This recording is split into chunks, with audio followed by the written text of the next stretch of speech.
Qala atastabdiluna alladhi huwa adna billadhi huwa khair. Apakah kalian meminta untuk menukar sesuatu yang buruk dengan sesuatu yang lebih baik? Maksudnya apa? Kenapa kalian ingin dibayar oleh Allah dengan dunia ketika kalian beriman? Kalau mereka, Bani Israel itu kalau beriman hitung-hitungan banget. Habis beriman harus rezekinya berlimpah. Habis beriman harus terbebas dari segala masalah. Habis beriman harus dimanjain banget dunianya. Itu pola fikir Bani Israel. Sedangkan para nabi dan orang-orang yang beriman gak kayak gitu cara berfikirnya. Setelah beriman Allah uji, maka mereka mengatakan, ini untuk melihat apakah saya jujur dalam iman atau munafik. Seperti kata Bilal, ketika Bilal beriman, dengan qadarullah dia ketahuan imannya oleh tuannya Umayyah bin Khalaf. Lalu disiksa oleh Umayyah bin Khalaf. Setelah disiksa berhari-hari, Umayyah ngomong gini, Bilal, mana Tuhan kamu? Coba lihat tuh, kamu disiksa-siksa, Tuhan kamu gak pernah ngebelain kamu, Muhammad juga gak pernah ngebelain kamu. Jadi kamu tuh sebetulnya kasihan, tinggal sendiri, gak pernah dibelain oleh siapa-siapa. Kalau gak saya nyelamatin kamu, kamu akan celaka, wahai Bilal. Apa kata Bilal? Ya Umayyah, udah gak bilang lagi Tuhan, dia mah udah beriman, gak ngomong lagi Tuhan, gak ngomong lagi gitu. Kalau saya diuji atau disiksa karena keimanan saya, itu berarti Allah ingin melihat kesabaran saya. Maka kalian akan melihat sabar saya lebih kuat daripada sabarnya orang Arab. Karena orang Arab Mekah itu terkenal dengan keteguhan dan kesabarannya. Saya akan lebih sabar daripada laki-laki Arab dan akan lebih kuat daripada gunung Uhud. Bilal tahu itu. Jadi bukan, ya juga ya Umayyah, udah deh balik lagi aja kayak dulu. Enggak, Bilal mah gak ngomong kayak gitu. Kan orang suka pundung gitu ya. Pundung fisabilillah. Baru hijrah Allah kasih ujian pundung. Aduh, sama aja udah hijrah gak hijrah tetap aja gak bisa dapat jodoh. Ah gitu kan. Akhirnya udahlah sekalian kayak dulu aja. Aduh sama aja, ternyata udah rajin ngaji, belum kelihatan juga ke atas, masih aja gak ada yang kecantol misalnya kan ya. Aduh udah rajin udah pindah kerjaan, tetap aja belum dapat kerjaan yang lebih baik. Kata Allah, wa may yattaqillah yaj'al lahu makhraja. Mana? Wa yarzuqhu min haitsu la yahtasib. Mana tuh? Jawabannya Allah berikan itu setelah Allah lihat kesabaran kita. Kalau Allah belum melihat kesabaran kita, Allah enggak akan kasih apa yang Allah janjikan. Karena yattaqillah bukan hanya taubat tetapi sabar, itu satu paket. Takwa itu at-ta'ah was-sabr, itulah takwa. Taat dan sabar, itulah takwa. Wa may yattaqillah, siapa yang taat lalu sabar, baru Allah janjikan yaj'al lahu makhraja wa yarzuqhu min haitsu la yahtasib. Wa may yattaqillaha yaj'al lahu min amrihi yusra wa may yattaqillaha yukaffir anhu sayyi'atihi wa yu'zim lahu ajra. Itu semua janji Allah bagi orang yang takwa, dan takwa itu taat dan sabar. Kalau taat doang tapi enggak sabar, pundung tadi, maka Allah tidak punya janji apapun dengan dia. Ini logika yang dipakai oleh Allah, hitung-hitungan matematikanya Allah Subhanahu wa taala, sehingga kita tidak kecewa. Coba teman-teman buka surat As-Saffat surat 37. Surat As-Saffat surat 37 ayat 51.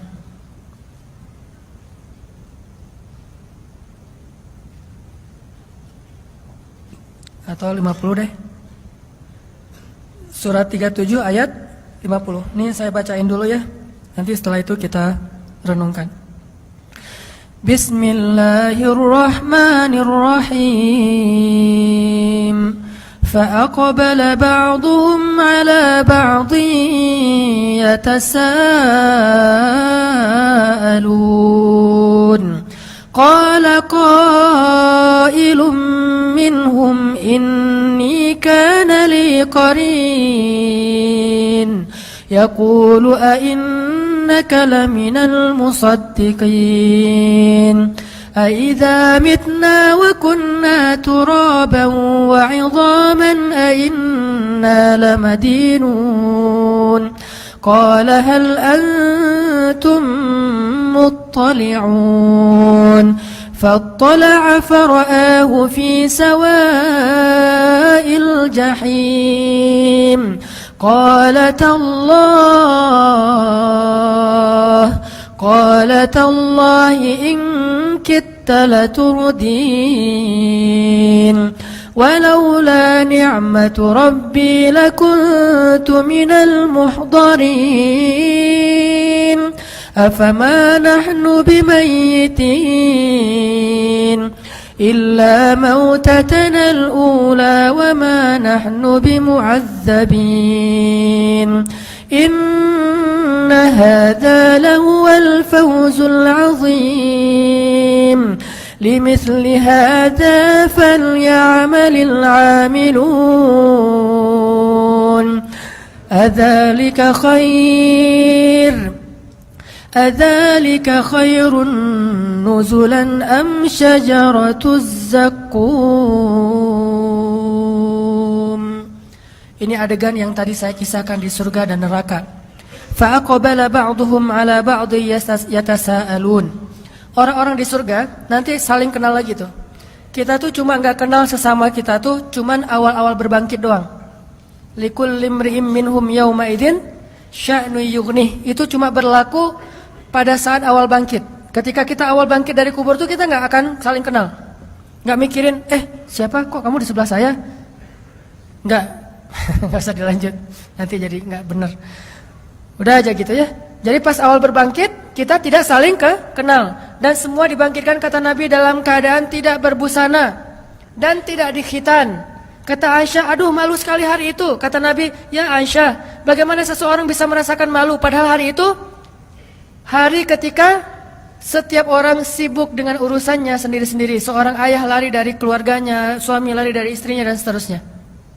Tapi setelah adegan itu, manusia nanti akan saling kenal lagi. Makanya muncul adegan saling memberi pertolongan, saling menghujat, saling menimpakan dosa-dosa, saling menuntut. Itu berarti udah kenal. Nah, di surga manusia saling kenal lagi tuh. Sehingga kata Allah, fa'aqbala ba'duhum 'ala ba'dhi yatasaalun. Manusia akan bertemu lalu saling bertanya. Kata mereka, ini kana li qarin loh. Ada lohnya. Ini kana li qarin. Apa artinya? Dulu saya tuh punya teman loh, kata dia. Ini kata dia ke sama orang yang penduduk surga. Apa temannya? Teman yang tadi di dunia yang saling berlomba-lomba dalam 1000 dinar. Yang satu 1000 dinar beli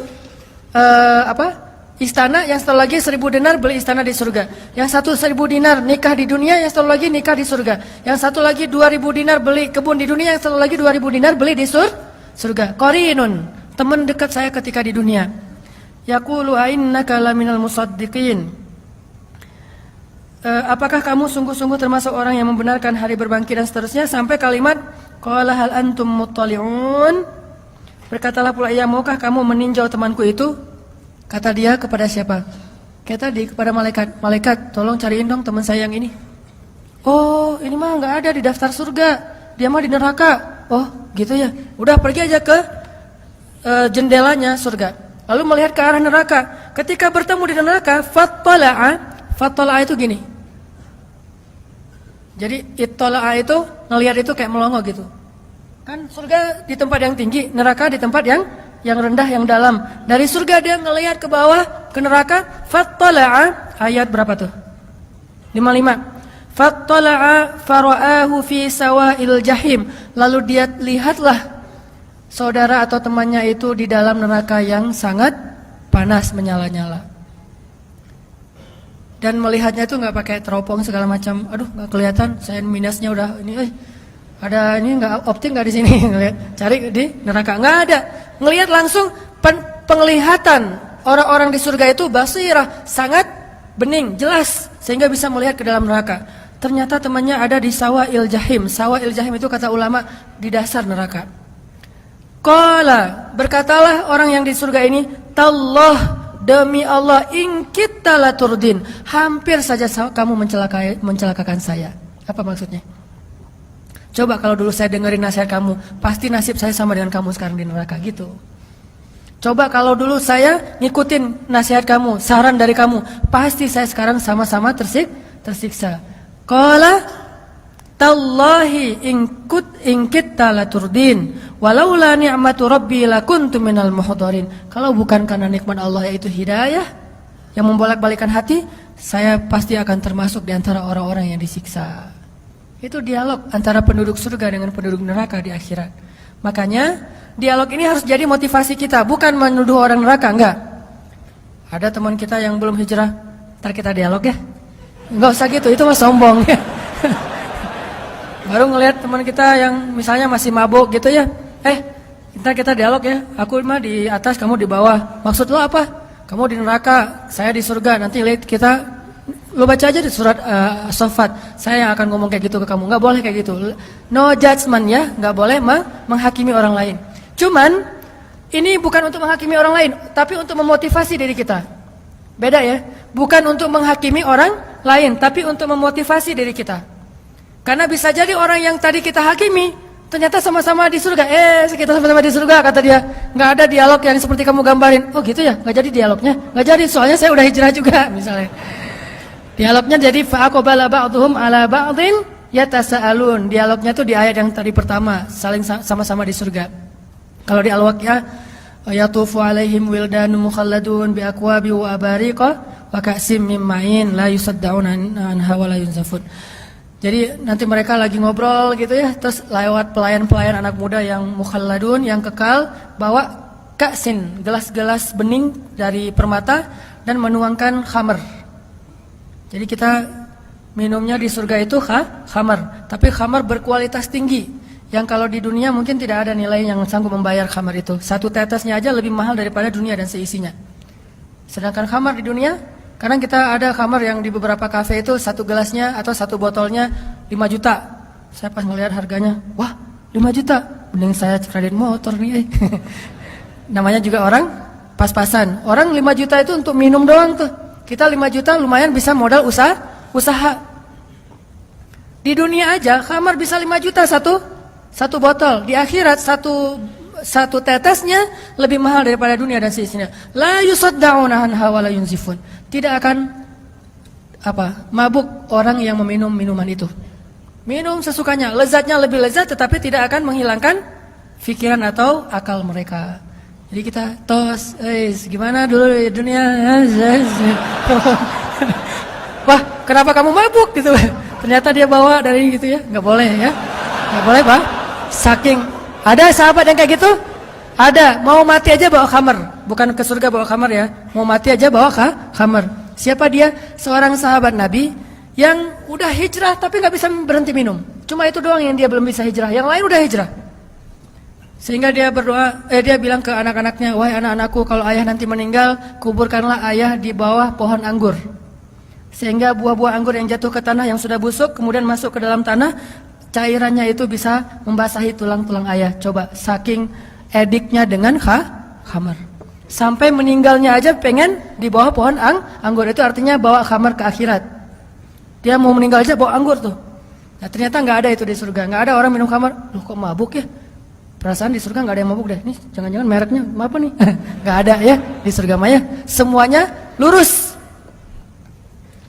Sehingga dialog itu akan terjadi nanti di akhirat. Ini motivasi buat kita. Sehingga kalau misalnya kita sedikit ngerasa agak kayak kok hidup saya susah gini padahal udah hijrah, bilang aja apa yang ada di sisi Allah lebih baik. Saya udah mudah-mudahan dapat di akhirat. Kalau misalnya orang lain bisa membeli segala macam di dunia, kita belinya lewat sedekah aja, lewat dua rakaat sholat, lewat tasbih. Kita mengatakan misalnya Subhanallahil azim, subhanallahi wa bihamdi. Itu pahalanya apa? Satu kali mengucapkan subhanallahil azim, subhanallahi wa bihamdi, pahalanya Allah tumbuhkan satu pohon kurma di surga.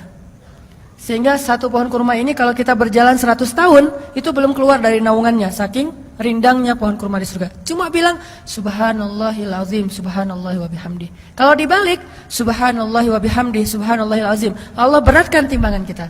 Cuma bolak-balik itu aja pahalanya beda-beda. Coba teman-teman lihat orang yang saking semangatnya kerja, biasanya teman-teman dari etnis Tionghoa misalnya, kan mereka semangat-semangat tuh kalau kerja. Dia jualan, dia punya kafe misalnya, atau punya sebuah stand di mall. Udah punya kafe, masih jualan yang perintilan-perintilan di depan toko tuh. Kadang-kadang jual yang nggak terlalu mahal. Loh kok dia masih mau jualan yang kayak gitu-gitu, padahal dia udah punya kafe. Yang perintilan pun dia lakukan. Lumayanlah buat isi pulsa, lumayanlah buat bensin, lumayanlah buat bayar pembantu. Dia masih mikirin yang kecil-kecil, padahal dia udah punya toko yang besar. Kenapa kita sebagai muslim mengabaikan yang kecil-kecil yang Allah tawarkan pahalanya besar? Udah kok, udah tahajud, udah tambahin aja yang perintilan. Subhanallahil azim wa bihamdi. Subhanallah wa bihamdi wa subhanallahil azim. Itu kan perintilan kan? Kalimatan khafifatan 'alal lisan, habibatan ilar rahman, thaqilatan fil mizan. Subhanallah wa bihamdi, subhanallahil azim. Itu perintilan loh.